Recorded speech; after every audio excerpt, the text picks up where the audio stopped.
सुभान अल्लाह। कितना ज़रूरी है शादी में, ज़रा आपको बताऊं। जलसे में आने वालों, सबसे पहला इंसान दुनिया का हज़रत आदम। अल्लाह ने हज़रत आदम को जब पैदा किया तो दुनिया में नहीं भेजा।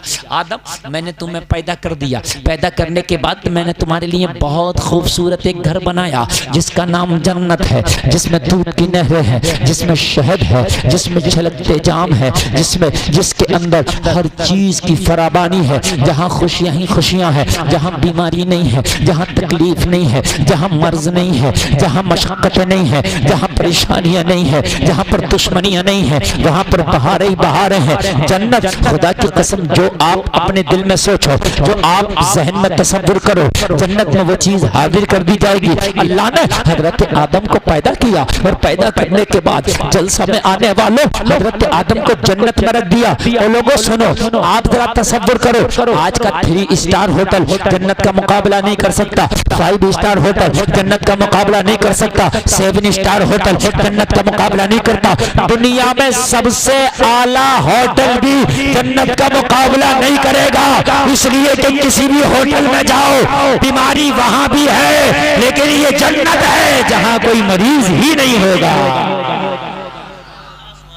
जन्नत में कोई मरीज नहीं होगा। कैसी है जन्नत? भाई आप तो 5 स्टार होटल में जाओ, अगर शुगर का मरीज है तो 5 स्टार होटल में भी मरीज है। चतुरपुर का कोई इंसान अगर 5 स्टार होटल में जाए और अल्लाह न करे वो बीमार है, तो वो 5 स्टार होटल में भी बीमार होगा कि नहीं होगा? बोलो भाइयों, होगा कि नहीं होगा? होगा। अगर बूढ़ा आदमी पाक बाला के 5 स्टार होटल में रख दो, बूढ़ा रहेगा कि जवान हो जाएगा? बोलिए, बूढ़ा रहेगा, जवान नहीं हो सकता। बाल अगर दाढ़ी के सफेद है, काले नहीं हो सकते। कमर झुकी है तो सीधी नहीं हो सकती। लेकिन ये जन्नत है, जन्नत में कोई बूढ़ा भी नहीं होगा। बताओ कैसी फैसिलिटी है? जन्नत में रोशनी होगी मगर लाइट का बिल नहीं जाएगा। कैसी फैसिलिटी है? रोशनी होगी मगर लाइट का, हर चीज खाने को मिलेगी मगर खरीदने की जरूरत नहीं है। बताइए, हर चीज खाने को मिलेगी मगर खरीदने की जरूरत नहीं है। जन्नत में न चोरी है, न डाका है, न दुश्मनी है, न मुखालफत है। बीमार भी कोई नहीं, बूढ़ा भी कोई नहीं। अगर कोई मरा था बुढ़ापे में, जन्नत में जाएगा तो अल्लाह उसे बूढ़ा नहीं रखेगा बल्कि जवान कर देगा। जन्नत में कोई बूढ़ा नहीं रहेगा। अब जरा मुझे बताइए, जन्नत में तुम्हारा लिबास है गंदा नहीं होगा। हाय हाय, जन्नत की जो नहरें हैं, सोना और चांदी के किनारे, मोती जवाहरात के बर्तन है जिनसे पिया जाएगा। जन्नत की खुशबूदार हवाएं चलेंगी, ऐसा लगेगा जैसे अतर बिखेर रही हो। और जन्नत का महल मालूम है कितना बड़ा होगा? 100 गज का प्लाट नहीं होगा, 200 गज का प्लाट नहीं होगा, 1 बीघा की हवेली नहीं होगी, 2 बीघा की हवेली नहीं होगी। ये तो दुनिया वाले हैं, अंबानी का बंगला है, फला का बंगला है, इनका बंगला तो है, लेकिन जन्नत में जो तुम्हें महल दिया जाएगा, उस महल का जो दरवाजा होगा, जो उसकी चौखट होगी, उसकी चौखट की चौड़ाई सुन लो। उसकी चौखट के जो बाजू होते हैं ना, 2 बाजू दरवाजे के होते हैं, तो एक बाजू से दूसरे बाजू तक तेज रफ्तार घोड़े को दौड़ाया जाए तो 500 बरस में पहुंचेगा। इतना बड़ा जन्नत के महल का तेरे दरवाजा होगा, तो तेरा महल कितना बड़ा होगा? बताइए कितना बड़ा होगा? 500 बरस लगेंगे घोड़े को तेज रफ्तार।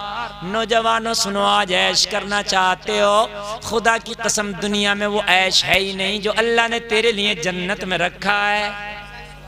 और मेरे भाइयों, दुनिया में ऐसा ऐश का तसव्वुर भी नहीं किया जा सकता। दुनिया में ऐसा ऐश कहीं कोई ला नहीं सकता, ऐसा ऐश दुनिया में कोई हो नहीं सकता। और दुनिया में कोई घंटा है, कोई लंबा है, कोई गोरा है, कोई काला है। जन्नत में सब खूबसूरत होंगे, सब लंबे होंगे। सुभान अल्लाह बोलो यार। अरे मैं जन्नत की बातें बता रहा हूँ मेरे भाई। कोई आपसे पूछ सकता है तो अगर दुनिया में आपको तकलीफें हैं तो बर्दाश्त कर लेना, मरने के बाद ये सारी तकलीफें भूल जाओगे, तुम्हें जन्नत की शक्ल में अल्लाह तुम्हें तोहफा अता फरमाएगा। नौजवानों, लेकिन ये जन्नत ऐसे नहीं मिलेगी कि गेम खेल रहे हो, मोबाइल पर नमाजें छोड़ लो। नौजवानों, ये जन्नत ऐसे नहीं मिलेगी वालिदैन को सता रहो। नौजवानों, ये जन्नत ऐसे नहीं मिलेगी झूठ बोल रहे हो, चुगलियां कर रहे हो, दूसरे की बेटियों को तक रहे हो।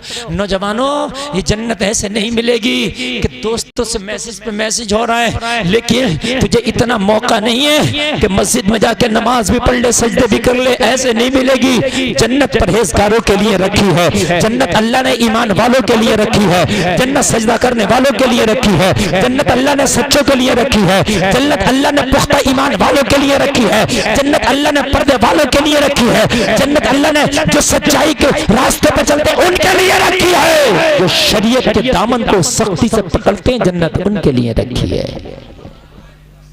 तो इतनी खूबसूरत। लेकिन मेरे भाई, अच्छा, जन्नत में एक सबसे बड़ी बात हो रही है, फैसिलिटी जो दुनिया में कहीं नहीं। बता दूं सबसे बड़ी फैसिलिटी क्या है जन्नत में? बोलो, इजाजत है बताऊं? जन्नत में सबसे बड़ी फैसिलिटी यह है कि मौत नहीं है। कितनी बड़ी फैसिलिटी है?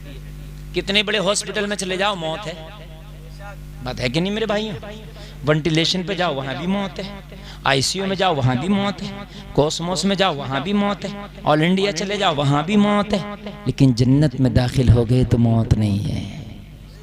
कितनी बड़ी फैसिलिटी है। और बताओ एक फैसिलिटी, जहन्नम में जिन लोगों को डाला जाएगा, जहन्नम के लोगों को तो अल्लाह निकालेगा जहन्नम से, लेकिन जन्नत में जिसे रखा जाएगा उसे कभी जन्नत से निकाला नहीं जाएगा। कितनी बड़ी फैसिलिटी है। न कभी मौत न कभी जन्नत से निकाला जाएगा, जहन्नम से लोगों को निकाला जाएगा। कौन से लोग होंगे? कुछ लोग वो होंगे जो गुनाहगार होंगे, खताकार होंगे, सियाहकार होंगे, मुजरिम नकारा होंगे, और वो जहन्नम में जलेंगे। जब अपने गुनाहों की सज़ा पा रहे होंगे तो करीम मुस्तफ़ा जब अपने उम्मतियों को जन्नत में दाखिल कर चुके होंगे तो रब की बारगाह में अर्ज़ करेंगे, मेरे मौला अब उन बंदों को भी बख्श दे जिनको तूने गुनाहों की वजह से जहन्नम में डाला था। लोगों, अल्लाह की रहमत को जोश आएगा और फिर वो गुनाहों की सज़ा पाएंगे, और गुनाहों की सज़ा पाने के बाद फिर उनको भी जहन्नम से निकाल के जो ईमान वाले होंगे जन्नत में रखा जाएगा।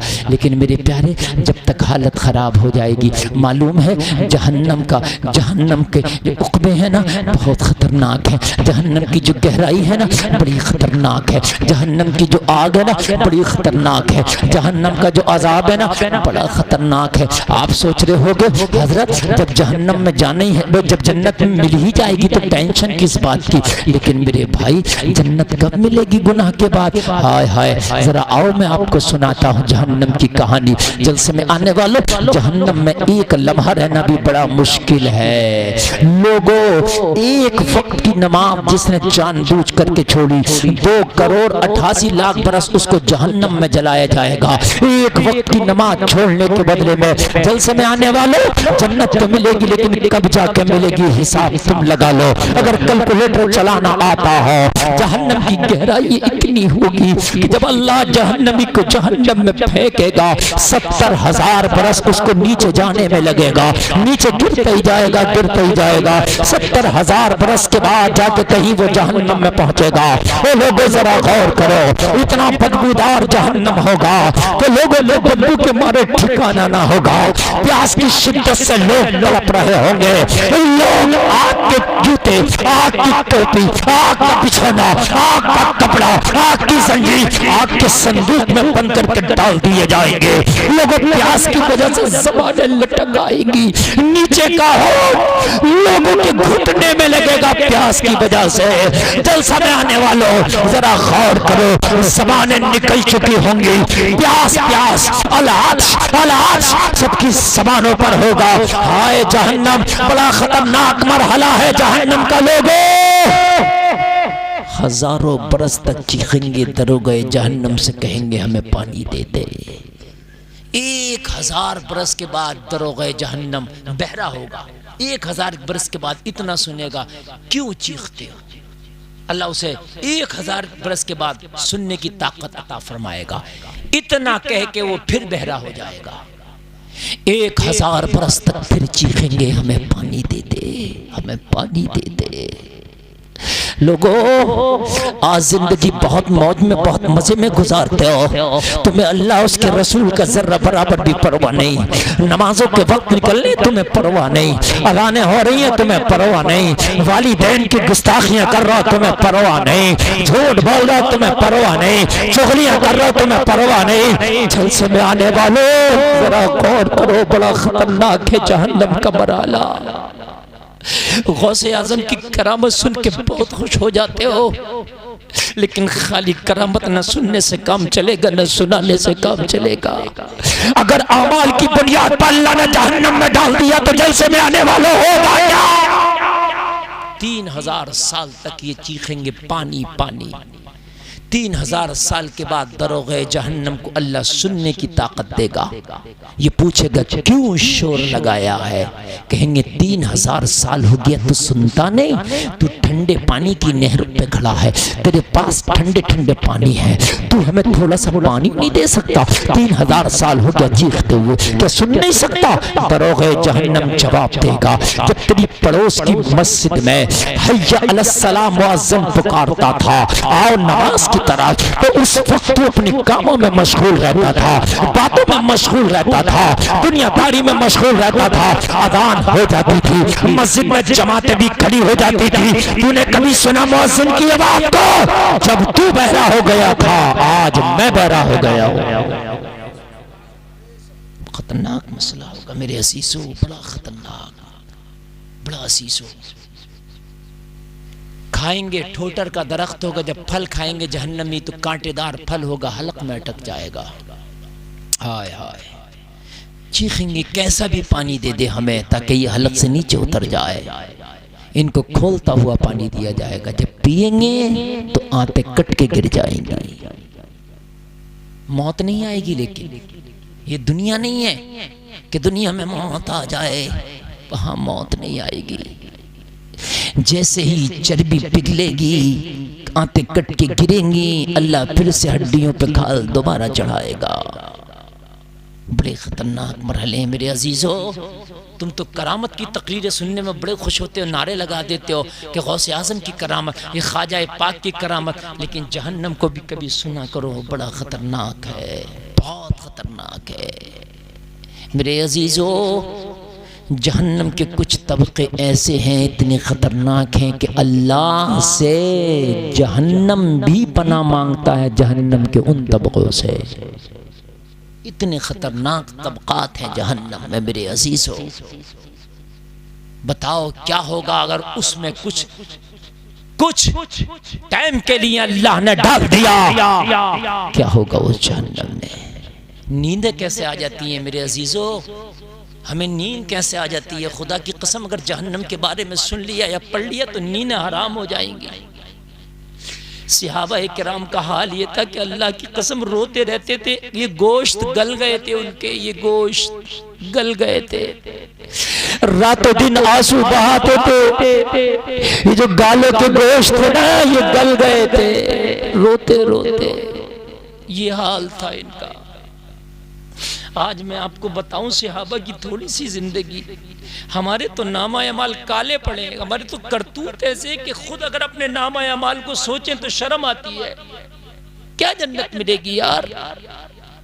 हजरत उमर इब्ने खत्ताब, जो खुदा की कसम मेरे नबी ने फरमाया था कि अगर आसमान के सितारों के बराबर किसी की नेकी है तो वो उमर इब्ने खत्ताब की है। इतना बड़ा दर्जा हजरत उमर का।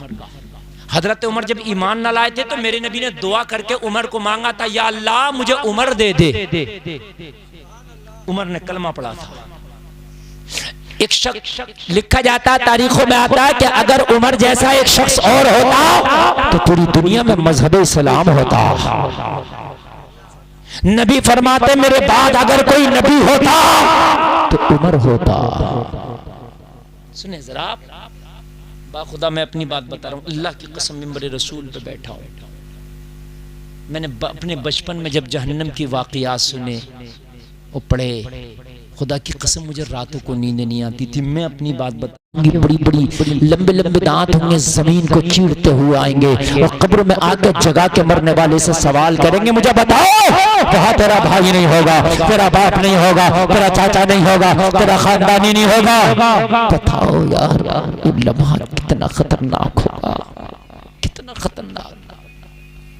चाहते हो कि कब्र की वहशत दूर हो जाए तो मैं आपको बताऊं, अगर चाहते हो कि कब्र का खौफनाक मंजर तुमसे दूर हो जाए तो बताऊं मैं आपको तरीका, सूरे मुल्क जो तबारकल्लज़ी रोजाना उसकी तिलावत किया करो।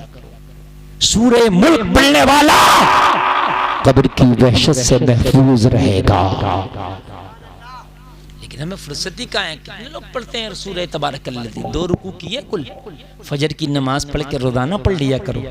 इशर की नमाज के बाद जब बिस्तर पर जाया करो ना तो सोने से पहले रोजाना पढ़ लिया करो, तबारकल्लज़ी बियदिहिल मुल्कु व हुवा अला कुल्लि शैइन क़दीर। ये 2 रुकू की है। कितना सा टाइम लगेगा? 2 मिनट। मगर हमने तो, हमारे तो कितने नौजवानों ने कुरान पढ़ना ही नहीं सीखा। हमने तो बड़े बड़े मोबाइल चलाना सीख लिए, इंस्टाग्राम हम चला लेते हैं, यूट्यूब हम चला लेते हैं, मेरे भाइयों फेसबुक हम चला लेते हैं। नहीं आया तो हमें कुरान पढ़ना नहीं आया। हाय गफलत में पड़े इंसान, तू जागेगा कब? मुझे ये तो बता दे, जब कुरान तुझे पढ़ने नहीं आया तो क्या रामतार कुरान पढ़ेगा, क्या ओम प्रकाश कुरान पढ़ेगा, कि चंद्रसेन कुरान पढ़ेगा? कुरान तेरे लिए तो था, कुरान को तुझे तो पढ़ना था। अरे है कितनी बड़ी बात, 6 महीना लगा दे किसी हाफिज मौलाना के पास, खुदा की कसम खा के कहता हूँ तुझे कुरान पढ़ना आ जाएगा। अगर सही से कुरान के 2 पारे पढ़ लिए ना तो 2 पारों के बाद जो 28 बज जाएंगे वो भी खुद ब खुद पढ़ लेगा। ये है कुरान का कमाल। डरते ही नहीं हम। हमें तो तकरीरें भी, अब पता नहीं आपको मजा आ रहा है नहीं मजा आ रहा है तकरीरों में, लेकिन खुदा की कसम मैं इसलिए बता रहा हूँ, ये भी मौलवियों की जिम्मेदारी है। जहाँ करामतों के बारे में तुम्हें मौलवी बताएं, जहाँ जन्नत के बारे में मौलवी तुम्हें बताएं, वहाँ जहन्नम के बारे में भी बताएं। मैंने जन्नत का जिक्र किया आपके सामने, जन्नत की फैसिलिटियों का जिक्र किया, तो जहन्नम का कौन करेगा? है कहीं जन्नत के लाल बागों में खुश ना हो जाओ। हजरत उमर जैसा इंसान, लोगों जरा गौर करो, आज की तकरीर ऐसी है, मैं रब्बे काबा की कसम खा के कहता हूँ पूरी जिंदगी नहीं भूलोगे आप।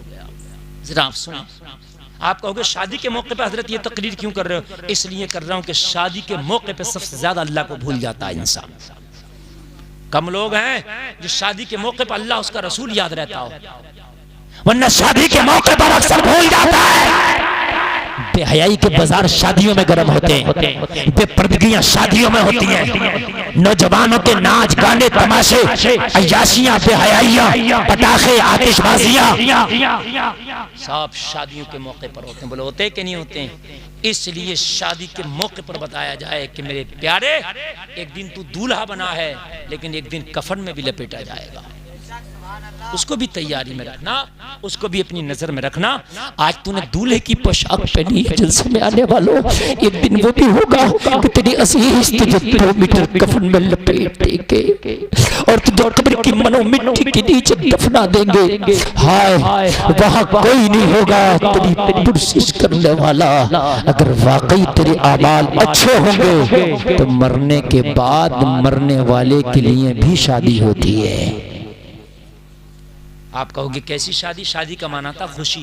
अगर वाकई नेक मरा है तो मरने वाले के लिए खुशी होती है ये कि मुझे जल्दी से कब्र के हवाले करो मेरे दोस्तों, इसलिए कि जब मैं कब्र में जाऊंगा तो नबी का दीदार होगा।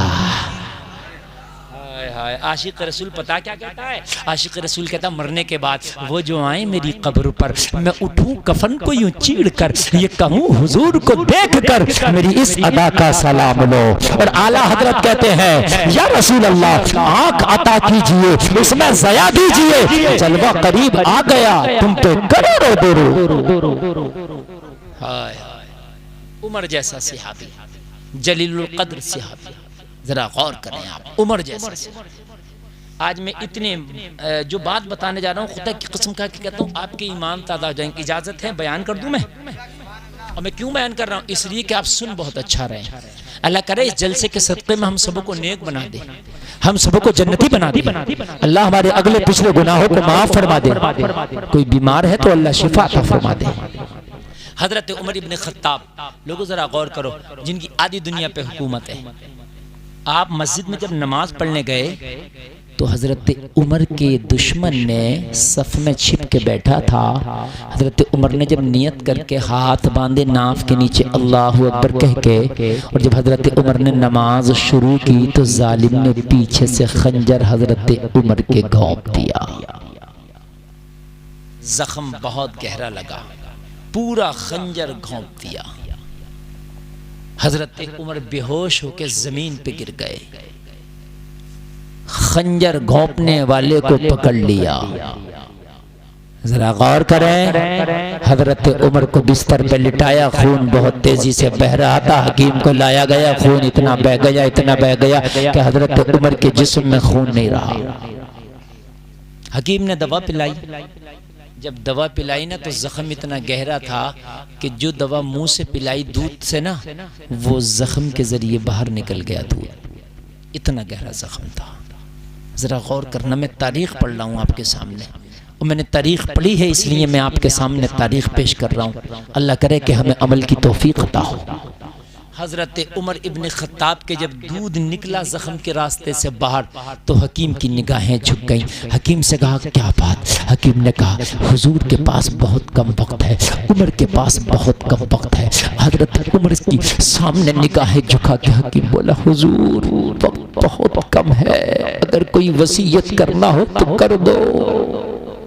हज़रत उमर ने फरमाया क्या बात करने लगा? हुजूर अब कोई दवा काम नहीं करेगी, मैं दवा पिलाता भी हूँ तो दवा मैदे के जो रास्ता है, जो जख्म है, वो मैदे को छन्नी कर दिया है खंजर ने, और वो उस रास्ते से दवा बाहर निकल रही है। जख्म बहुत गहरा है। हुजूर वक्त बहुत कम है आपके पास, अगर कोई वसीयत करना है तो कर दो।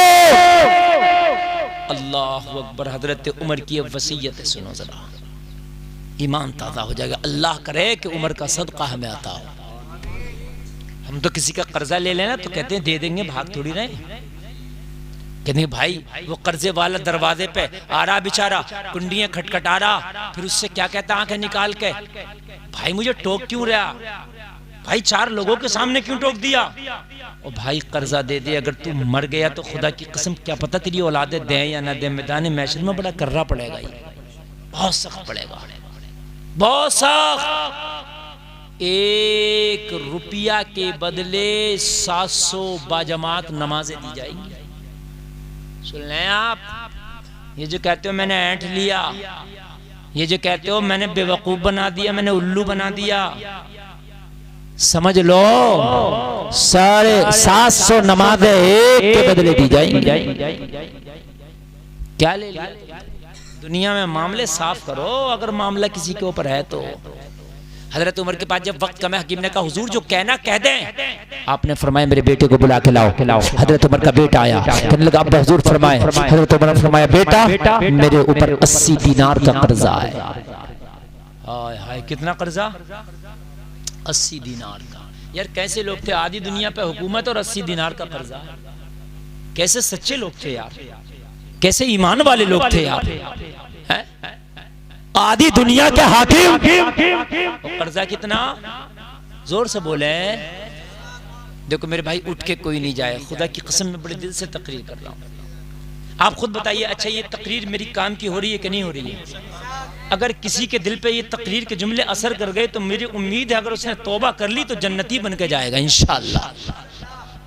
मेरे भाई ये चीज जरूरी है।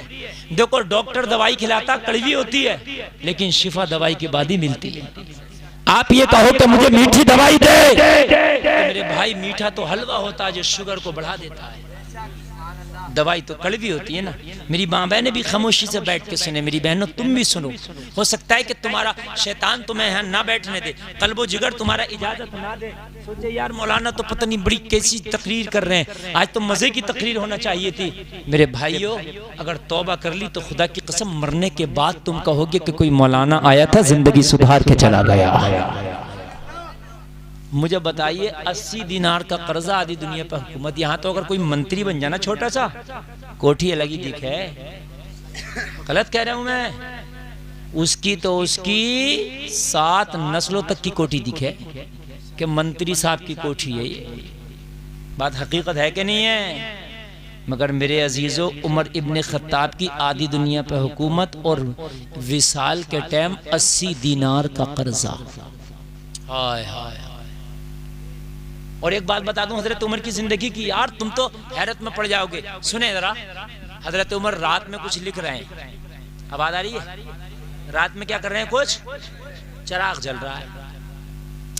क्योंकि उस जमाने में ये लाइट तो थी नहीं, चिराग से काम होते थे। चिराग जल रहा है। हजरत अली तशरीफ ले आए हजरत उमर के पास। हजरत अली से हजरत उमर ने पूछा कैसे आना हुआ? कहा उमर मेरा कोई जाती काम है, मशवरा लेने आया हूँ। हजरत अली ने फरमाया कोई जाती काम है, मैं मशवरा। इतना सुना हजरत उमर ने चिराग बुझा दिया। हजरत अली हैरत में पड़ गए, भाई मेहमान आता तो चिराग जलाया जाता है कि बुझाया जाता है? जलाया जाता है यार। आपके घर में रात में कोई मेहमान आ जाए, बल्ब बंद होगा तो जलाओगे कि नहीं? हजरत अली ने फरमाया उमर क्या बात? अली आपके पास आया तो आपने चिराग बुझा दिया। कहा अली थोड़ी देर खामोश। हजरत उमर ने थोड़ी देर के बाद चिराग जला दिया। हजरत अली ने फरमाया उमर अगर चिराग जलाना था तो बुझाया क्यों?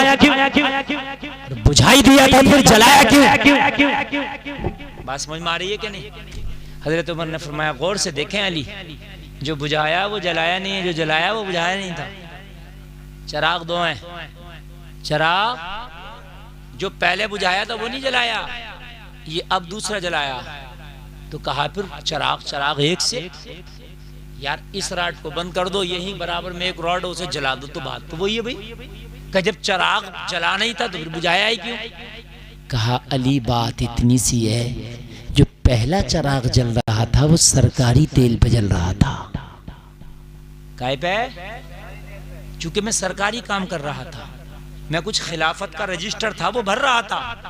तो जब सरकारी काम कर रहा था तो सरकारी तेल वाला चिराग जल रहा था। आपने कहा मैं पर्सनल काम से आया हूं, तो उमर पर्सनल काम के लिए चिराग का सरकारी तेल इस्तेमाल नहीं करता। मैंने अब अपना जाती चिराग जलाया है। जब तक आप मुझसे पर्सनल बात करेंगे मेरा जाती चिराग जलेगा। ये है उमर इब्ने खत्ताब। लाओ, हमसे कहा जाते हैं कि गद्दार है मुसलमान, गद्दार है। आपने अपनों की तारीख पढ़ी कब, सुनी कब? तुम्हारे असली हीरो तो ये हैं। महात्मा गांधी ने कहा था अगर मुझसे कोई सादगी की मिसाल पूछे तो मैं श्री कृष्ण या राम की नहीं दूंगा, मैं उमर और अबू बकर की मिसाल दूंगा। उन्होंने कहा था कि पूरी दुनिया में इनसे ज्यादा सादगी कहीं पाई नहीं जाती है।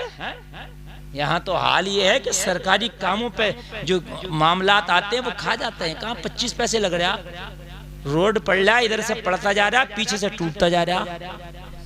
मेरी बात गलत तो नहीं है? यही बात है मेरे भाइयों, क्योंकि 20% लग रहा है उसमें, 80 तो जा रहा ना साहब। अगर पूरे का पूरा लग जाए तो रोड टूट जाए। लेकिन ये उमर इब्ने खत्ताब हैं। कहा अली जब तक मेरी और आपकी पर्सनल बात चलेगी मेरा पर्सनल चिराग चलेगा। यार जरा जोर से बोलो अल्लाह अल्लाह अल्लाह अल्लाह। लोगों हाथ बढ़ाते हो, 2 नंबर का कमाते हो। अच्छा बहुत से लोग क्या कहते हैं, भाई मौलाना साहब बड़ी मेहनत करके देख ली, जब तक 2 नंबर का काम नहीं करेंगे जब तक मालदार नहीं हो सकते। बहुत से लोग कहते हैं तू 2 नहीं तू 5 नंबर का कर ले, 50 नंबर का कर ले, मिलेगा उतना ही जितना अल्लाह ने लिखा। सही बता रहा हूं मैंने बड़े बड़े शोरूम वालों को रोड पे आते देखा है। मैंने विजय माल्या को हिंदुस्तान छोड़ के भागते देखा। जहाज थे उसके, जहाज किंग फिशर का मालिक विजय माल्या था। एक जहाज चलता था किंग फिशर जो सबसे अच्छा था इंडिया में, उसका मालिक विजय माल्या था। भाग गया, दिवालिया हो गया। 2 नंबर नहीं 50 नंबर भी कर ले, मिलेगा उतना ही जितना अल्लाह ने लिख दिया। अब मैंने देखा पकौड़ी की दुकान लगाई, बाद में लाइन लग रही है, लाइन। सुबह से लेकर शाम तक 2 कुंटल आलू काट के बेच रहा। जिसने 2 कुंटल आलू काट के बेच दिए 5000 इधर है? महीने का 1.5 लाख है। पकौड़ियों वाला को 1.5 लाख कमा रहा अल्लाह, और शोरूम वाले मक्खी मार रहे हैं। मेरी बात गलत तो नहीं है? हाँ, मैंने देखा छोले बताशे की दुकान पर नंबर लग गया और चिकन कॉर्नर बेड खोल के बैठा मक्खी मार रहा। चूंकि अल्लाह ने जितना लिखा प्यारे मिलेगा उतने। चिकन कॉर्नर खोल ले, पकौड़ी की दुकान रख ले, चप्पल की दुकान रख ले, शूज की दुकान रख ले, चोरी कर ले, डकैती कर ले, तिजारत कर ले, बदमाशी कर ले, दलाली कर ले, कमीशन खा ले, सच्चाई से कमा ले, हराम से कमा ले, मिलेगा उतना ही जितना अल्लाह ने लिख दिया है। हमने तो चोरों के भी घर नहीं देखे, चोरों के घर नहीं होते। सबसे ज्यादा मालदार तो चोरों को होना चाहिए, सबसे ज्यादा मालदार शराबी को होना चाहिए, मगर बर्बाद है। ये तो सुना होगा कि पी गया 10 बीघे जमीन बेच के, है? सुना कि नहीं सुना? पी गया, जबकि शराब कितनी 100 रुपए रोज की पीता होगा, 200 रुपए रोज की, मगर अल्लाह इसके घर में ऐसी नहुसत बरसा देता कि बिक जाती। तो कान खोल करके सुनो, काम 2 नंबर का करो या 1 नंबर का, किस्मत का मिलकर रहेगा। ये आप बात सुन लें। और ये अगर इजाजत हो तो मैं थोड़ी तकरीर बढ़ा दूं। भाई हम इतनी तकरीर बढ़ा रहे हैं और हम दुआ कर रहे हैं अल्लाह सलामत रखे। जो एक शादी और हो रही है उन्हें भी अल्लाह ने देखो अकल दे दी और उन्होंने डीजे बंद कर दिया। अच्छी बात है, मैं उनकी तारीफ कर रहा हूँ। अल्लाह उनकी शादी को भी बाबरकत बनाए, अल्लाह उनकी शादी को भी खाना आबादी बनाए, और जितना बच गया था अब कभी जिंदगी में इतना भी ना बजाएं। वो हमारे भाई हैं, वो भी है ना मेरे भाई। सुबह का बिछड़ा शाम को घर आ जाए तो बिछड़ा नहीं कहलाता। इतना ख्याल तो कर लिया कि मौलवी गुलफाम तकरीर कर रहा है कि नहीं? हाँ, और फिर कुछ पता नहीं हम तो क्या बयान कर रहे हैं, आप तो जानते ही हो। हाँ, तो इसलिए अल्लाह सलामत रखे। बड़ा अच्छा आप सुनने, अब सुनने तो मैं सुना दूं। कभी भी हराम की तरफ नहीं, ना ना ना ना ना, मिलेगा उतने ही जितना अल्लाह ने। अच्छा, जैसे मिल भी गया, चलो मान लो मिल गया, ले आए, आपने कमा लिया झूठ से 10, 20, 50 हजार, तबीयत खराब हुई, प्लेट लाइट गिर गई, तो पता चला 6,000 का मिल रहा है। क्यों नहीं? मेरी बात गलत तो नहीं है? वो जो क्या बोलते हैं प्लेटें कम हो जाती है, वो चढ़ाया जाता है। हाँ, जम्मू पैक बड़ा महंगा, समझ रहे हैं आप? 2-3 चढ़ जाए, गया महीने भर का। तो इससे हलाल की खाओ ताकि जम्मू पैक का नंबर ना आए। बात है कि नहीं मेरे भाइयों? तो भाई रहेगा उतना ही जितना क्या। एक औरत ना बड़ी दुआएं मांग रही, बड़ी दुआएं मांगी, बड़ी दुआएं मांगी बहुत। अल्लाह ने फरमाया ज्यादा ना मांग, तेरी किस्मत में अभी है नहीं। का नहीं, या अल्लाह तू मुझे अता फरमा दे, या अल्लाह तू मुझे अता फरमा दे, बस सजदे में गिर के मांग। अच्छा, कभी कभी ऐसा होता हम दुआ करते हैं कबूल नहीं होती, ऐसा होता तो आप परेशान ना हुआ करे, वो हमारे हक में चीज बेहतर ही नहीं है इसलिए अल्लाह हमें नहीं दे रहा। क्या पता, अरे हमें अल्लाह पैसा दे दे, क्या पता हम बिगड़ जा। अल्लाह पैसे दे दे, क्या पता हम अय्याश हो जाए। अल्लाह माल दे दे, क्या पता हम राह से भटक जाए।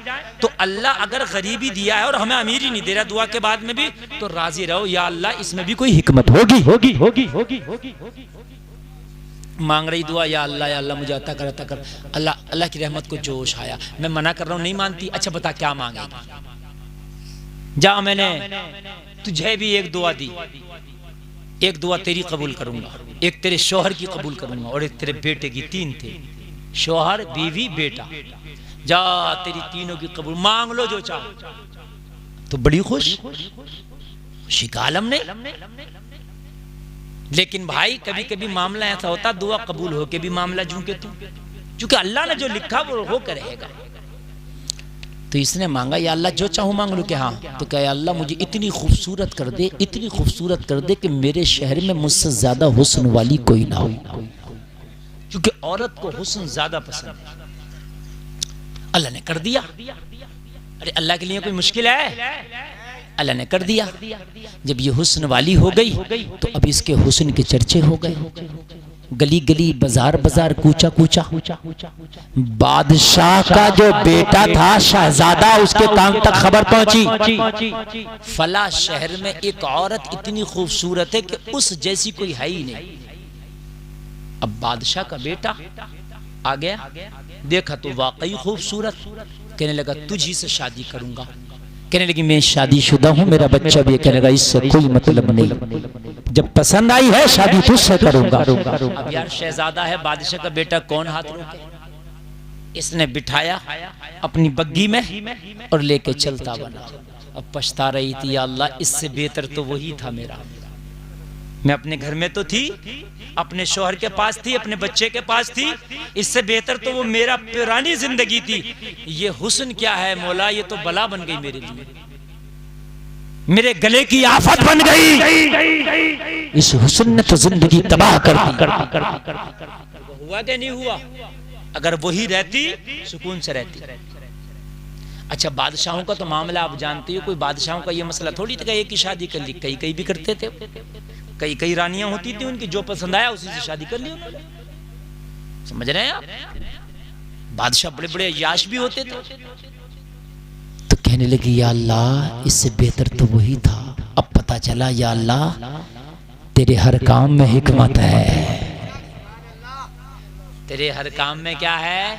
कभी कभी बारिश ज्यादा होती है तो क्या कहते हैं, अरे भाई दिख ही नहीं रहा, इतनी बारिश हो रही है, सब फसल खराब हो गई। और भाई जितना तुझे दिख रहा ना, बस तुझे तेरे हिसाब से दिख रहा है। अल्लाह वो है जो पूरी कायनात को देख रहा है। बारिश में तुझे थोड़े से धानों का फायदा नुकसान लग रहा, अल्लाह कायनात का फायदा देखता है। कुछ जानवर ऐसे भी हैं जो बारिश के बाद ही पानी मिलता है, कुछ कीड़े जमीन में ऐसे हैं कि बारिश के बाद ही उन्हें पानी मिलता है।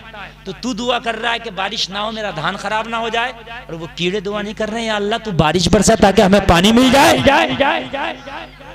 तो अल्लाह तो सबकी सुनता है ना, तो जो बेहतर है वो करता है। भाई ये समझ में आ रही है बात? तो अब बाप और बेटा बचे, इनकी दुआ बाकी रह गई थी। चूंकि तीनों की एक एक दुआ, तीनों को एक एक दुआ अल्लाह ने दी थी। तो बाप ने दुआ मांगी, या अल्लाह मेरी जो बीवी है जिसे तूने हुस्न अता फरमाया, इसे बदसूरत कर दे। क्योंकि बादशाह से कैसे छीनूंगा मैं, तभी छीन सकती है ये, तभी से बदसूरत कर दे। अल्लाह ने इसकी दुआ भी कबूल की, बदसूरत हो गई। अब जब ये महल में पहुंचा और कनीजों से बोला, कालीन बिछाओ, रेड कारपेट बिछाओ। क्यों? कहने लगा, मैं अपनी नई मलका लाया हूं, बड़ी हुस्न जमाल वाली औरत लाया हूं, उसके हुस्न जमाल के चर्चे हैं, तुम जरा रेड कारपेट बिछाओ। जब रेड कारपेट बिछाया गया और जब इसको बग्गी से उतारा गया तो खूबसूरत नहीं बल्कि बला की बदसूरत, बला की। शहजादा आंखों को मसल रहा और सोच रहा है, यार मैंने तो देखा था बड़ी खूबसूरत थी, जब बदसूरत देखा तो कहने लगा, भाई इसको वहीं छोड़ के आओ जहां से लाए थे, मैं क्या करूंगा इसका, अरे भला मेरी गले पर। तो भाई इसने गुलामों को हुक्म दिया, गुलामों ने क्या किया, बग्गे में फिर बिठाया, वहीं छोड़ दिया। अब बड़ी बदसूरत। अब तो शोहर ने भी देखा तो शोहर की नजर भी इसके पर नहीं ठहरती, क्योंकि बदसूरत। अल्लाह हुस्न दे तो कैसा देगा, और बदसूरत करे तो कैसा करेगा। अल्लाह के यहाँ तो खजाने में कमी है ही ना। एक दुआ बची थी, किसकी?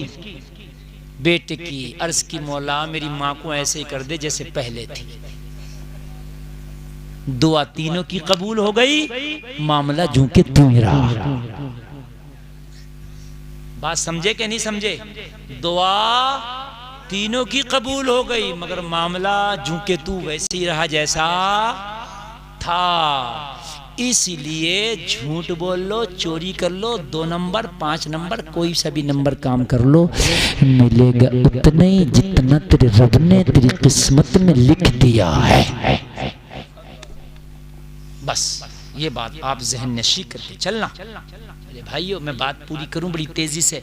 हजरत उमर इब्ने खत्ताब ने कहा 80 दीनार का कर्जा है। कितना? तो कहा मैं क्या करूं, हमारे घर में तो इतना नहीं है कि मैं कर्जा उतार सकूं, घर में भी नहीं था हजरत उमर के। फरमाया, बेटे मेरे फला फला रिश्तेदार के पास जाना, उससे कहना मेरे बाप 80 दीनार का कर्जा छोड़ के गए, उसे उतार दो। अच्छी औलाद वो है अपने बाप की कि बाप मर जाए उसके ऊपर कोई कर्जा हो, तो अच्छी औलाद वो है जो अपने बाप का सबसे पहले कर्जा उतारे। बात समझ में आ रही है कि नहीं? ये जो कब्र पे खड़े होकर ऐलान करते हो ना कि जितने भी मेहमान खाना खा के जाएंगे, कब्र पे ऐलान हो रहे होते हैं मिट्टी देने के बाद में। इधर फातिहा कुछ लोग पढ़ लें, इधर ऐलान हो रहा कि खाना खा के जाएंगे। खबरदार, जो खाने का ऐलान किया, आज इंतकाल हुआ, गम का माहौल है, आज कोई खाने का ऐलान का माहौल नहीं है। अगर कब्र पे ऐलान करना है तो एक ऐलान करो, ओ दफन में आने वालों, ये मेरा बाप मर गया, मैं इसका बेटा खड़ा हूँ। अगर मेरे बाप के ऊपर किसी का कर्जा है तो वो आके मुझसे ले ले, मैं देने के लिए तैयार हूं। ये ऐलान करो आप, और अगर ले ना सके तो माफ कर देना मेरे बाप। और एक ऐलान और करो, अगर मेरे बाप से, मेरे भाई से, मेरे चाचा से, मेरे दोस्त से किसी को तकलीफ पहुंची हो, अगर जबान के जरिए तकलीफ पहुंची हो, हाथ के जरिए तकलीफ पहुंची हो, तो वो माफ कर दे। और अगर बदला लेना चाहे तो मैं तैयार हूं इसका बदला देने के लिए। ये है सही तरीका भाइयों। खाने के ऐलान हो रहे होते हैं हमारे यहाँ। खबरदार जो खाने का ऐलान किया, यार आज घर से जनाजा उठाए, अभी वो मसहरी कब्रिस्तान से वापस नहीं आई है और यहाँ लंबे लंबे चावलों की बिरयानी चल रही होती है। बुरे भाइयों, हंसने की नहीं रोने की बात है, हकीकत बता रहा हूँ मेरे भाइयों, मेरे अजीजों।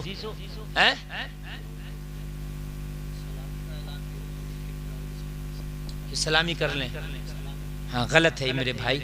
मस्जिद के लाउड स्पीकर से सलामी तो सलामी, किसी और बात का भी ऐलान नहीं होना चाहिए। उसकी वजह यह है कि वो अजान के लिए है, वो ये इसलिए नहीं है कि उसकी मटर टूट रही है, उसकी मुर्गी खू गई, उसका बकरा खू गया, उसकी ईख छिल रही है। ऐलान होते हैं बहुत से, नहीं है ये। जब चंदा दिया था मस्जिद में तो ये सोच के दिया था कि मटर टूटने के लिए ऐलान के लिए लाउड स्पीकर ला रहे हैं, या ये सोच के दिया था कि अजान पढ़ने के लिए लाउड स्पीकर ला रहे हैं? जब अजान पढ़ने के लिए दिया था तो मटर के लिए अलग लाउड स्पीकर लगा। मसला बता दूं आज आपको, मस्जिद के समरसेबल से जो पानी भरा जाता है टंकी में, वो पानी भी आपको भरना जायज नहीं है। सिर्फ वजू कर सकते हो उससे। बहुत से लोग मस्जिद से पानी भर लाते हैं ना, मस्जिद में गर्म पानी होगा अब सर्दियों में, आप देखना हीटर चलेंगे। बहुत से लोग क्या करते हैं, पड़ोसी कहला बेटे एक बाल्टी वहीं से भर ला यार। जायज नहीं, हराम है, हराम। इसलिए कि उस हीटर का जो बिल है वो मस्जिद भर रही है और तू अपने पर्सनल यूज में कर रहा है इसको, जायज नहीं है। मस्जिद के बहुत से लोग मैंने देखा समर से भी चला रहे हैं अपने घरों में, पैप ले लिया पड़ोसियों ने, चल रहा है।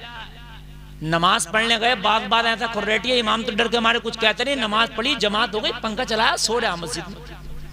ये जो पंखे का बिल जाएगा तेरे सोने को पर ये कौन देगा? भाई बात है कि नहीं है? मस्जिद इबादत के लिए, मस्जिद इसलिए नहीं था कि पंखा चला के सो जाओ या फिर बिल दो। मस्जिद में मोबाइल तक लगाना जायज नहीं है, चार्ज करना मोबाइल, इसलिए कि जो तेरे मोबाइल में करंट खर्च होगा उसका कीमत का दिए तुमने। समझ में भाई बात आ रही है? नहीं, शरीयत से चलो, बारीकी है, ऐसा नहीं कि सब चल रहा सब चल रहा। बड़ा मसला है मेरे भाइयों, बड़ा खतरनाक पड़ेगा मैटर। हाँ, कहाँ जा रहे हो भाई साहब? जल्दी आ जाओ यार। अच्छा खुद बताओ कितनी काम की तकरीर हो रही है?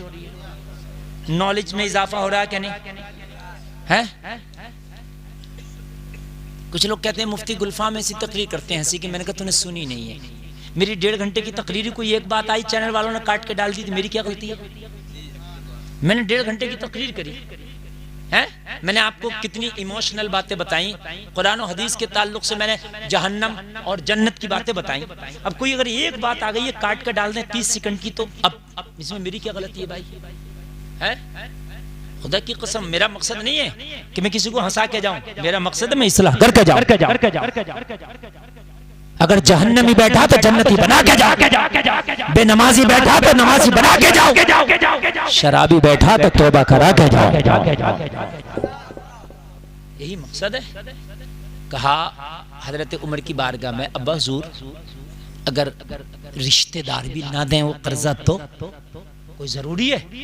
तो क्या मेरे फला फला दोस्त के पास जाना, उससे कहना मेरे बाबा का कर्जा उतार दो।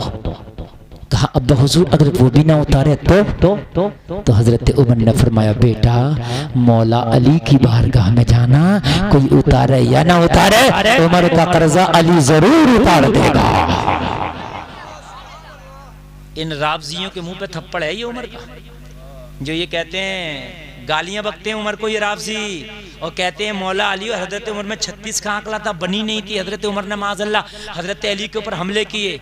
ये पता नहीं है जालिमों, इनमें तो इतनी मोहब्बत थी। उमर कह रहे हैं जब रिश्तेदार मेरा कर्जा ना उतारे, मेरे दोस्त ना उतारे, तो अली की बारगाह में जाना, अली से इतनी मोहब्बत है कि वो जरूर उतार देंगे।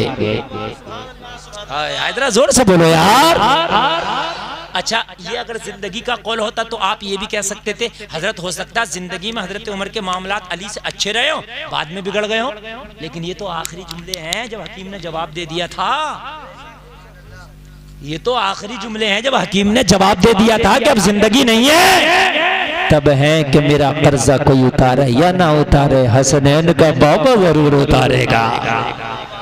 जरा जोर से बोलो यार, जरा जोर से। तो ये राफजी अपनी जगह गलत है, हम अहले सुन्नत वल जमात सही है। इनमें नहीं थी मुखालफतें, मुखालफत तू कर रहा है, तू काट रहा है, तू कर रहा घपला। तारीख में तारीख तो ये बता रही है कि हजरत उमर के आखिरी जुमले ये थे कि मेरा कर्जा कोई उतारे या ना उतारे, हाय हाय ज़हरा का शोहर जरूर उतारेगा। सुभान अल्लाह। बेटे ने कहा ठीक है। अच्छा, उसके बाद क्या करना? अब लोगों जरा गौर करो, जरा गौर करो। हजरत उमर इब्ने खत्ताब फरमाते बेटो एक काम और कर। कहा क्या? कहा हुज़ैफा बिन यमान को बुला के लाओ। एक सहाबी नाम है हुज़ैफा बिन यमान, ये नबी के राजदार सहाबी है। नबी जब भी कोई राज की बात करते तो किसी से नहीं करते, हुज़ैफा से करते। किससे करते? क्या नाम है? जोर से बोले, क्या नाम है?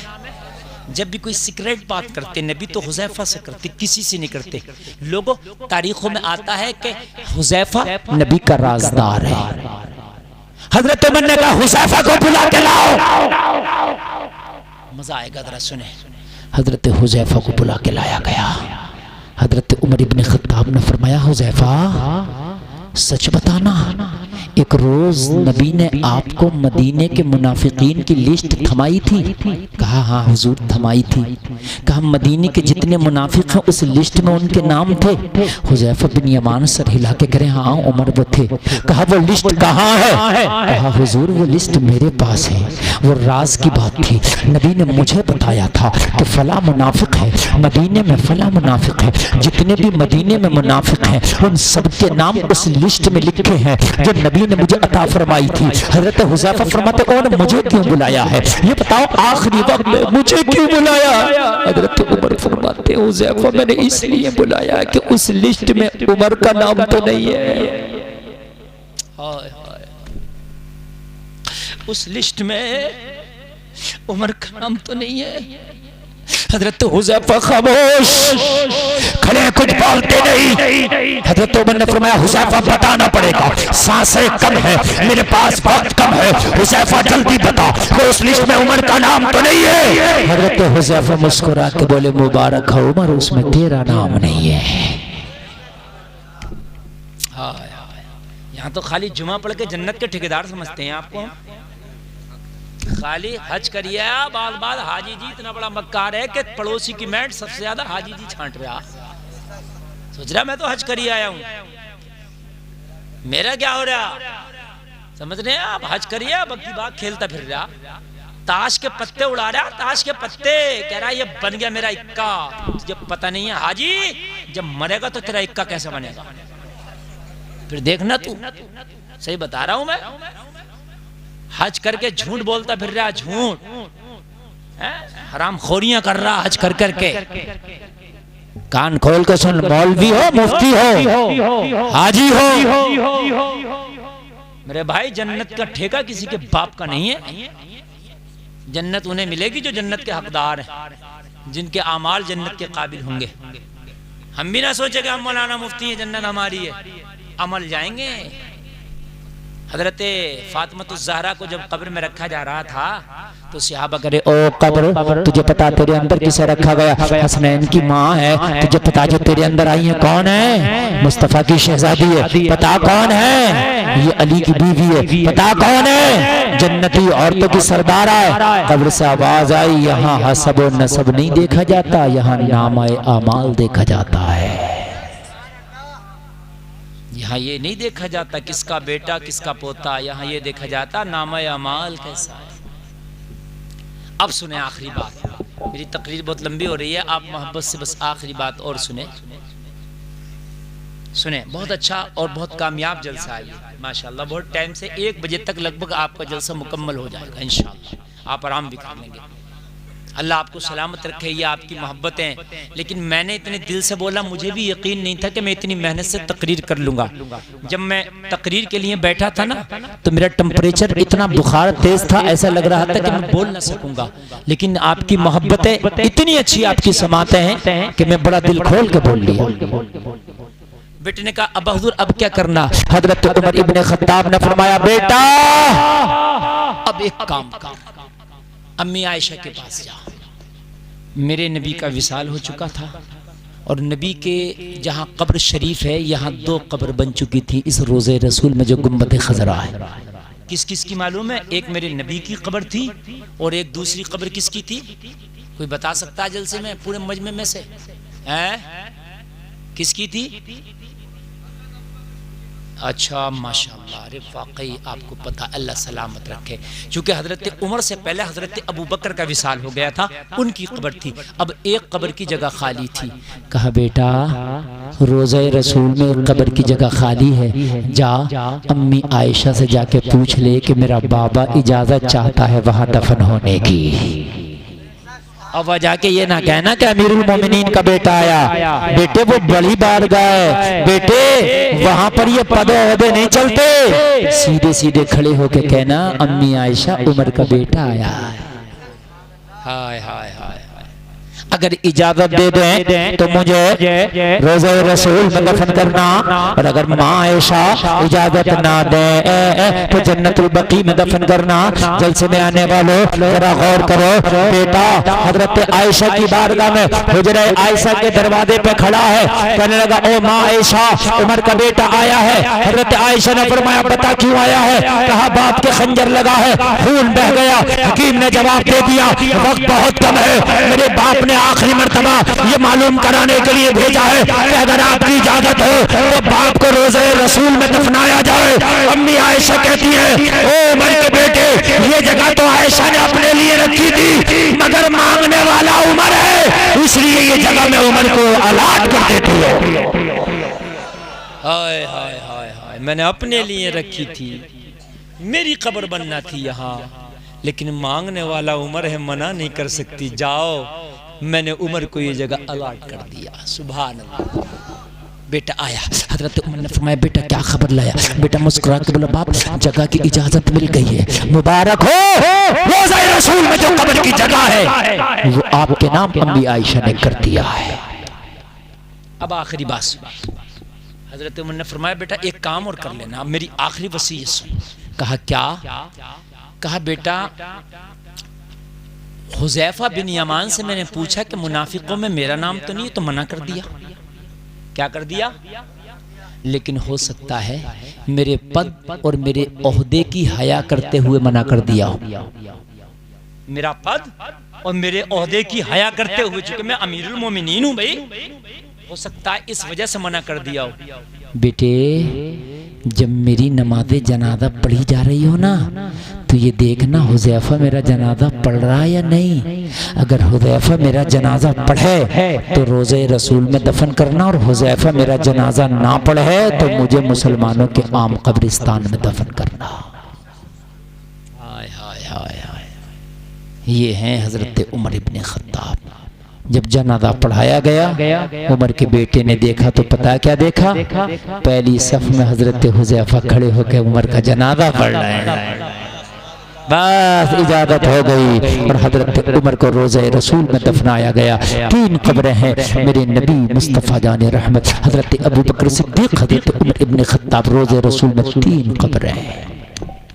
आखिरी बात मैं आपको बताऊं, मैं जन्नत की बात कर रहा था कि हजरत आदम को पैदा किया, जन्नत में रख दिया। कहाँ रखा? जोर से बोले जरा। अच्छा, जन्नत की फैसिलिटियां तो मैंने आपको बताई दी, क्या क्या खूबियां। फिर अल्लाह ने पूछा, आदम मेरी जन्नत कैसी लगी? पूछा तो पता क्या जवाब दिया हजरत आदम ने? इतनी फैसिलिटियों के बावजूद भी कहा, मौला जन्नत तो बहुत अच्छी है लेकिन दिल नहीं लगता। शादी बता रहा हूं कितनी अहम है, यहीं से तो बात शुरू की थी मैंने, शादी अहम है। मौला जन्नत तो बहुत लाजवाब है मगर दिल नहीं लगता। कोई ऐसी चीज पैदा कर जन्नत में जो आदम का दिल लगे, दिलजोई का सामान पैदा कर। अल्लाह चाहता तो जन्नत में जो फैसिलिटियां रखी थी अल्लाह इतनी और बढ़ा देता। वो खुदा बढ़ा सकता है कि नहीं? मगर अल्लाह ने कुछ नहीं बढ़ाया। अब अल्लाह को पता है ये इंसान है और इंसानी कमी कैसे पूरी होगी। अल्लाह ने जन्नत में हजरत आदम का दिल लगने के लिए, दिलजोई के लिए आदम की बाईं पसली से हजरत हव्वा को पैदा कर दिया। किसको पैदा किया? हजरत, क्या जरूरत थी यार औरत पैदा करने की? अल्लाह जो फैसिलिटियां कम थी और बढ़ा देता, और बढ़ा कर भी हजरत आदम को फिर जरूरत थी, इसलिए कि बीवी के बगैर, औरत के बगैर आदमी नामुकम्मल है। कितनी भी फैसिलिटियां हो लेकिन शादी के बगैर इंसान क्या है? नामुकम्मल। पैदा कर दिया। कैसे पैदा किया? हजरत आदम की बाईं पसली से। कौन सी से? और पसली कैसी होती है देख रहा हो? तो कभी इसे सीधी करने की कोशिश मत करना। हाँ, शादी के बाद ये बात समझ के चलना कि मोहतरमा टेढ़ी से पैदा है। हाँ, बहुत से लोग डंडा लेके घूमे फिरे। कर लेगा तू डंडे से सीधी है? बड़े बड़े बादशाहों से सीधी ना हुई। भाई समझ रहे हैं कि नहीं समझ रहे हैं? ये ख्याल रखना, ये बात मैं लाजमी आपको बता रहा हूं। मोहतरमा टेढ़ी पसली से हैं, निभा के चलना। 10 मर्तबा तुम्हारा गुस्सा बर्दाश्त करती है तो 1 मर्तबा मोहतरमा कभी पी जाया करो। ऐसा नहीं है कि हर वक्त लटिया घूम रही है, परेशान हो जाओगे। हाँ, यही हजरत उमर, इनसे अब पूरी दुनिया डरती थी हजरत उमर से। रूम और ईरान के बादशाह थर थर कांपते थे उमर का नाम सुन के। शैतान रास्ता बदल देता था हजरत उमर के नाम से। एक सिहाबी की बीवी झगड़ा कर रही, कहने लगे उमर से शिकायत लगा के आऊंगा, उमर तुझे डांटेंगे, लगाएंगे फटकार उमर। जब दरवाजे पे पहुंचे तो क्या देखा? उमर खामोश खड़े और बीवी बोल रही है हजरत उमर की जोर जोर से। चुपके से घर आ गए। जब उमर की बीवी बोल रही है तो फिर हमारी की क्या हैसियत?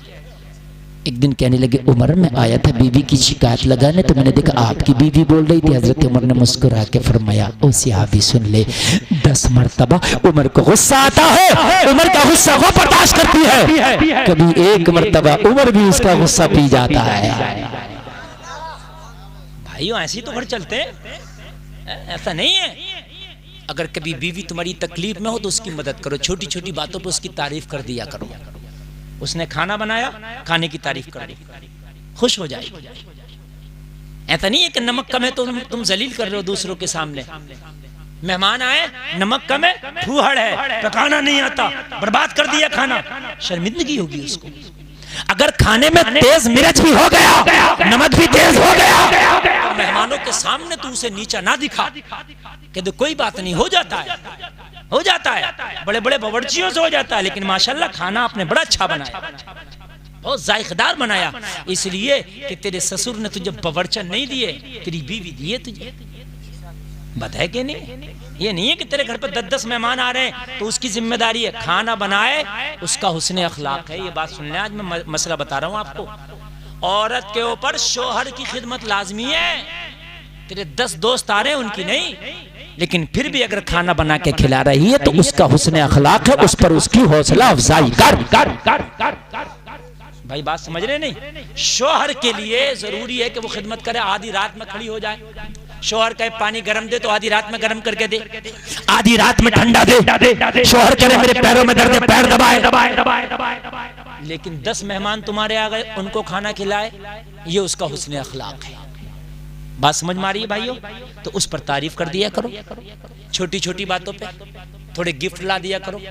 कभी आपने कपड़ा ला दिया, कभी कुछ ला दिया, कभी छोटी छोटी चीजों से ना ये छोटी छोटी खुशियां जब इकट्ठी होती है ना, तो घरों में जब मुस्कुराहट होती है ना, तो घर जन्नत के नमूने बनते हैं। अरे बात समझ रहे हैं कि नहीं? हमारा एक ड्राइवर है, वो बड़ा अच्छा आदमी है, और उसकी बात में कभी कभी सुनता हूँ तो हैरत में रह जाता हूँ। वो अपने घर को इतने सलीके से चलाता है, गरीबी आदमी है, ज़्यादा अमीर नहीं है, लेकिन बाखुदा इतने सलीके से चलाता है। माशाल्लाह बाशरा दाढ़ी है उसकी, समझ रहे हैं आप, और माशाल्लाह नमाजी है, और वो इतने सलीके चलाता है। एक दिन कहने लगा, हजरत हमारी जो है बेगम ने कहा कि वो मेहंदी लगाना है, तो कौन ला दें? तो मैंने कहा अरे कौन की बात कर रही हैं आप? आपने बड़ी दिनों में, बड़े टाइम के बाद तो कोई फरमाइश की है। बोले हजरत मुझे भी तो खुशी करना था, मैं 20 रुपए का कौन ला देता, मेहंदी लग जाती। बोले मैंने 20 रुपया खर्च नहीं किया, मैंने 500 रुपया खर्च किया कि मेहंदी लगाने वाली को बुला दिया। अरे आपने बड़ी मुश्किल से तो आज फरमाइश की है। तो वो कहने लगी अरे आपने इतना खर्चा क्या कर दिया? अरे क्या बात है, तुम्हारे लिए 500 रुपये कोई ज्यादा, हालांकि 500 कोई बड़ी रकम नहीं है, लेकिन खुशी की बात मैं आपको बता रहा हूँ। अब आदमी उस 20 रुपए के कौन पे गाली बकता, और बड़े भारी कौन लगागी, बात है क्या नहीं है? और उसमें 2-4 बातें कड़वी कह देता, उसका दिल टूट जाता। औरत अगर अपने शौहर के लिए जीनत कर रही है, जायज है, सवाब है। अगर औरत मेहंदी लगा रही है इसलिए कि मेरे शौहर को मैं अच्छी लगूं, तो इस मेहंदी लगाने पर भी इसे सवाब मिलेगा। बात समझ रहे मेरे भाइयों? हाँ, औरत के लिए मेहंदी जीनत है। तो कहने लगा हजरत मैंने क्या किया, 500 रुपए में एक मेहंदी लगाने वाली जो होती है आर्टिस्ट, उनको बुला दिया, उन्होंने बड़ी अच्छे से मेहंदी लगाई। और मैंने कहा अब तुम्हें उतरना नहीं है, चाहे मुझे थोड़ा सा काम करना पड़ जाए, लेकिन जब तक मेहंदी सूख ना जाए आराम करो। कहने लगे हजरत क्या मेरा घर जन्नत का नमूना है, मैंने 1-2 घंटे थोड़ा सा मतलब कुछ करने का भी होगा कर दिया और दिल खुश कर दिया। बोले हजरत जो पूरा हफ्ता हमारी अहलिया ने हमारी खिदमत की है, कपड़े, चाय गरम, पानी गरम, समझ रहा? बोले हजरत घर आए तो बिल्कुल खाना गरम, चाय गरम, तो तेरे 500 रुपए और 2 मीठे जुमलों से अगर तेरी जिंदगी खूबसूरत बन रही है तो तू बेवकूफ क्यों बन रहा है? बात है कि नहीं? छोटी सी जिंदगी को खूबसूरत करने के लिए आपको अपनी रविश को चेंज करना होगा, है ना मेरे भाइयों? अल्लाह के रसूल सल्लल्लाहु ताला अलैहि वसल्लम हजरत अम्मी आयशा फरमाती हैं, कहती हैं कि नबी इतनी मोहब्बत फरमाते थे कि कभी कभी जिस कटोरे से मैं पानी पीती, अल्लाह के रसूल उसी कटोरे से पानी पीते, और जिस जगह से मैं मुंह लगा के पानी पीती, अल्लाह के रसूल उसी जगह से मुंह लगा के पानी पीते। मगर अल्लाह सुधार दे, आजकल के कुछ माँ बाप बुढ़िया बुड्ढे भी ऐसे हैं, पता नहीं इनके पेटों में दर्द होता, अगर बेटा बीवी के साथ खाने लगे और ये तो जोरू का गुलाम हो गया, पूरे महल्ले में फजीते करते फिर रही है। अरे बीवी के साथ तो खा रहा है, किसी गैर के साथ थोड़ी ना खा रहा, खुश हो जा। अगर तेरे बेटे में तेरी बहू में मोहब्बतें रहेंगी तो ना तेरा बेटा गुनाहों की तरफ जाएगा, ना तेरी बहू गुनाहों की तरफ जाएगी। साथ में खाया करो बीवियों के, इससे मोहब्बतें बढ़ती हैं। अरे भाइयों ये इस्लाम है, ये मैं जो आपको बता रहा हूं ये इस्लाम है।